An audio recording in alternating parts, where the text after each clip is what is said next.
Hello दोस्तों, स्वागत है आपका स्लीपी क्लासेस में। आज की हमारे 2 मिनट सीरीज में हम बात करेंगे दीवान वेलुथम्पीज रिवोल्ट की और बुंदेलखंड के डिस्टर्बेंसेस की। तो सबसे पहले दीवान वेलुथम्पीज रिवोल्ट। तो ट्रावनकोर की बात है। ईस्ट इंडिया कंपनी और ट्रावनकोर के बीच में एक सब्सिडरी अलायंस साइन हुआ था 1795 में। इस सब्सिडरी अलायंस के तहत ईस्ट इंडिया कंपनी की एक सब्सिडरी मिलिट्री फोर्स रहनी थी ट्रावनकोर में, ताकि डिफेंस में हेल्प कर सकें ट्रावनकोर रीजन की। और इस की जो मेंटेनेंस कॉस्ट है वो भी जो गवर्नमेंट ऑफ ट्रावनकोर है उसने बेयर करनी थी, राइट। तो स्टैंडर्ड सब्सिडरी अलायंस ट्रीटी है, हम फेमिलियर हैं इस चीज से। अब in the last decade of 18th century, ये जो जिस टाइम पीरियड की हम बात कर रहे हैं, जो ट्रावनकोर के राजा थे महाराजा धर्मराजा, उनकी डेथ हो गई और अगले राजा है बलराम वर्मा। अब यहां से एक वीक रूलर आ रहे हैं जो एक स्ट्रॉन्ग रूलर को, रिलेटिवली स्ट्रॉन्गर रूलर को रिप्लेस कर रहे हैं। एक वीक रूलर आए तो जो मिनिस्टर्स थे, जो एडमिनिस्ट्रेशन रन करते थे, उनका जो कंट्रोल, उनका जो से था एडमिनिस्ट्रेशन में, वो बढ़ गया और वो डी फैक्टो रूलर्स बन गए स्टेट के, राइट। उनमें सबसे प्राइम होते हैं प्राइम मिनिस्टर, जो कि उस टाइम पे थे वेलुथम्पी, राइट। तो 1806 में क्या हुआ, महाराजा ऑफ ट्रावनकोर ने कंपनी को पे करना था, क्योंकि कंपनी अपनी ट्रूप्स स्टेशन करके रखी हुई ट्रावनकोर पे। तो अब महाराजा के पास फंड्स नहीं थे पे करने के लिए।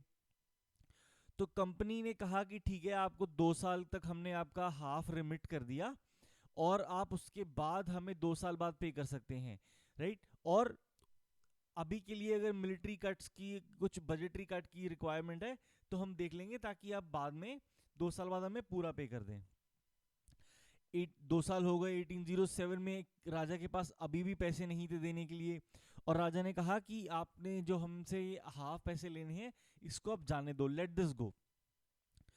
इन जनरल जो सेंटिमेंट था वो ये था कि ब्रिटिश जो है बहुत ज़्यादा हमसे पैसे चार्ज कर रही है, ये it is nothing but extortion, कि ये हम दे नहीं पाएंगे, दे नहीं पा रहे हैं, दे नहीं पाएंगे भी, और ये एक्सटॉर्शन से कम नहीं है। अब ब्रिटिश रेजिडेंट जो थे उन्होंने मेडल करना शुरू कर दिया इंटरनल अफेयर्स में, कौन मिनिस्टर होना चाहिए, कौन नहीं होना चाहिए। राजा को कुछ अपने इनपुट्स दे देना और बोलना कि आप इन पे एक्ट करो, मैं आपको बता रहा हूँ। Of course when the king owes the East India company a lot of money, he has no option but to at least entertain की कंपनी क्या कह रही है। उधर कंपनी का जो ये हाई हैंडेड एटीट्यूड था, उससे वेलुथम्पी जो दीवान थे उनको बहुत गुस्सा आ रहा था। कंपनी ने सबसे पहले तो कहा कि वेलुथम्पी जो आपके प्राइम मिनिस्टर हैं, इनको हटा दो। तो वेलुथम्पी ने इस ईस्ट इंडिया कंपनी की हाई हैंडेडनेस के खिलाफ धावा बोल दिया, रिवोल्ट अनाउंस कर दिया, assisted by the Nair troops. इन्होंने क्या किया, कुंदरा में एक बहुत लार्ज गैदरिंग इकट्ठी करी और कहा कि ब्रिटिश के खिलाफ हमें हथियार उठाने चाहिए, ताकि अपनी नेटिव सॉइल से उनको बाहर निकाल सकें। ये जो भी रिवोल्ट हुआ, इसमें ब्रिटिश सिविलियंस, ब्रिटिश रेजिडेंट्स के अगेंस्ट भी बहुत अटैक्स हुए। There was a large scale rebellion against the British, और ब्रिटिश को एक काफ़ी बड़ा मिलिट्री ऑपरेशन टेकअप करना पड़ा to crush this revolt. And in like in many other revolts, such revolts, जो महाराजा ऑफ ट्रावनकोर थे वो डिफेक्ट कर गए ब्रिटिश की तरफ। उन्होंने साथ दिया ईस्ट इंडिया कंपनी का, क्योंकि वो ऑलरेडी ही शुरू से ही सपोर्ट नहीं कर रहे थे इस रिबेलियन को। मिलिट्री डिफीट हुई वेलुथम्पी की, he killed himself to avoid capture, and thus the rebellion petered out. Rebellion यहाँ पे खत्म हो गया। ये था ट्रावनकोर के दीवान वेलुथम्पी का रिवोल्ट 1808-1809 में। अब बात करेंगे बुंदेलखंड के डिस्टर्बेंसेस की। तो बुंदेलखंड रीजन जो था वो सेकेंड एंग्लो मराठा वॉर में ब्रिटिश ने कैप्चर कर लिया था, कॉन्कर कर लिया था, और प्रेसिडेंसी ऑफ बंगाल के साथ जोड़ दिया था। अब इनके साथ जो कॉन्ट्रैक्ट साइन हुआ, right, standard renditions of protection की, हम आपको प्रोटेक्ट करेंगे, आपका डिफेंस हम देखेंगे, हम एम्प्लॉयमेंट ऑफ ट्रूप्स करेंगे, कोऑपरेशन आपसे हमें चाहिए, आपकी जो इंटरनल इंडिपेंडेंस है वो हम अश्योर कर रहे हैं। बट इन सब चीज़ों के बावजूद भी जो भी टर्म्स ऑफ ट्रीटी होती थी वो कोई बहुत कंसिलिएटरी नहीं होती थी, वो हमेशा ऐसे लोकल रूलर के स्पिरिट को क्रश करने वाली ही होती थी। अब बुंडेला चीफ जो थे, प्राउड चीफ्स राइट बहुत जल्दी यील्ड करने वाले नहीं थे। ठीक है, रीजन कॉन्कर हो गया था, बट बुंदेलखंड रीजन में लगभग 150 फोर्ट्स थे, नियरली 150 फोर्ट्स। और हर जो किले का किलेदार होता था उसको ये लगता था कि अगर मेरे पास मेरा किला रहे तो मैं कुछ ना कुछ देर तो ब्रिटिश को फाइट ऑफ कर सकता हूँ, चाहे मेरे पास छोटी सी ही फोर्स क्यों ना हो, राइट। तो ठीक है, उन्होंने सोचा कि हम कर सकते हैं तो करेंगे। तो सबसे पहले जो अजयगढ़ फोर्ट है, एक फेमस फोर्ट है, उसके जो किलादार लक्ष्मण दावा थे, सबसे पहले उन्होंने रिवोल्ट किया। 2 साल उनको उनका फोर्ट होल्ड करने के लिए दिया ब्रिटिश ने कि ठीक है आप होल्ड कर सकते हैं, उसके बाद हम ले लेंगे। बट उसके बावजूद भी he was very unwilling to cede. Finally British ने फिर मिलिट्री टैक्टिक्स अपनाए और उनको सरेंडर करवाया। अगला रेजिस्टेंस जो आया वो कलंजर फोर्ट के किलादार से आया, अगेन वेरी पॉपुलर फोर्ट, दरिया सिंह। उनको भी क्रश किया गया जनवरी ऑफ 1812 में, राइट। तो पहला ये फोर्ट के किलादार, अजयगढ़ फोर्ट के किलादार, दूसरा कलंजर फोर्ट के किलादार, तीसरा आया एक किलादार थे गोपाल सिंह। अब ये किलादार थे नहीं, ये किलादार बनना चाहते थे। इनहेरिटेंस डिस्प्यूट था कि किले के अगले किलादार कौन बनेंगे। इनके जो अंकल थे उनको ब्रिटिश सपोर्ट करते थे।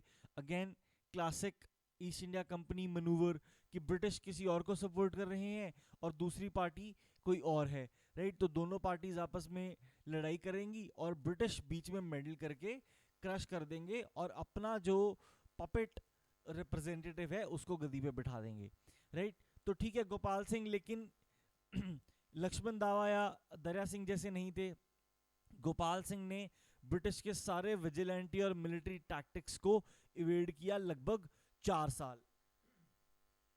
रीजन मानते हैं कि पर्सनल एक्टिविटी का जो जज्बा था वो स्ट्रांग था, रेजोल्यूशन बहुत स्ट्रांग था और एक डिवोटेड फॉलोइंग थी इनकी, इनके फॉलोअर्स थे जो इनके पॉलिटिकल पर्पस की तरफ डिवोटेड थे।